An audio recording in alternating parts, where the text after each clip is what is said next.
ముక్కోటి వైకుంఠ ఏకాదశి పర్వదినం సందర్భంగా వెంకటేశ్వర స్వామిని దర్శించుకున్నారు మంత్రి కొండా సురేఖ.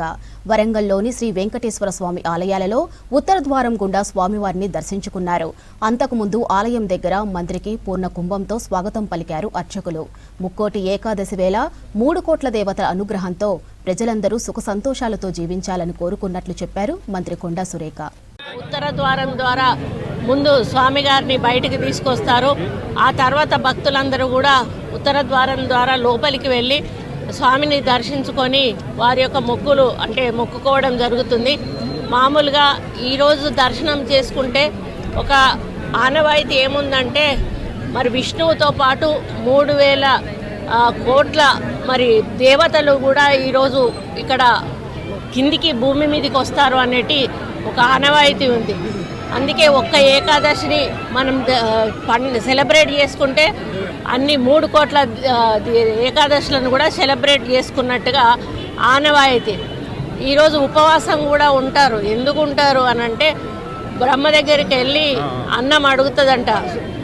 బ్రహ్మగారు అంటే అయ్యా ఎప్పుడు కూడా నాకు విశ్రాంతి అనేది లేదా, ప్రతిరోజు పబ్లిక్ నన్ను తింటానే ఉంటారు, నాకంటూ ఒక రోజు విశ్రాంతి ఇవ్వరా మీరు అని అడిగితే నీ ముక్కోటి ఏకాదశి రోజు నీకు విశ్రాంతి లభిస్తుంది పో అని చెప్పి అంటాడు బ్రహ్మ. అంటే అన్నంత మాత్రాన పబ్లిక్ తినకుండా ఎట్లా ఉంటారు అని అంటే ఆయన ఏమంటాడంటే ఈరోజు ఎవరు అన్నం తిన్నా కూడా అన్ని రకాల అంటే వాళ్ళకి దురదృష్టవశత్తు అంటే పనికి అన్నంలో అన్నీ కూడా కష్టాలు నష్టాలు అవన్నీ కలగలిసి ఉంటాయి, అవి తింటే అవన్నీ వాళ్ళకు వస్తాయి అనే ఒక మాట చెప్తే వాళ్ళే తినకుండా ఉంటారు అని చెప్పి ఆ విధంగా చెప్పాడంట. అందుకని ఈరోజు చాలామంది అంటే 99.9% కూడా ఎవ్వరు కూడా అన్నం తినరు. పళ్ళు పలహారాలతో వాళ్ళ యొక్క అంటే ఉపవాసాన్ని నడిపిస్తారు.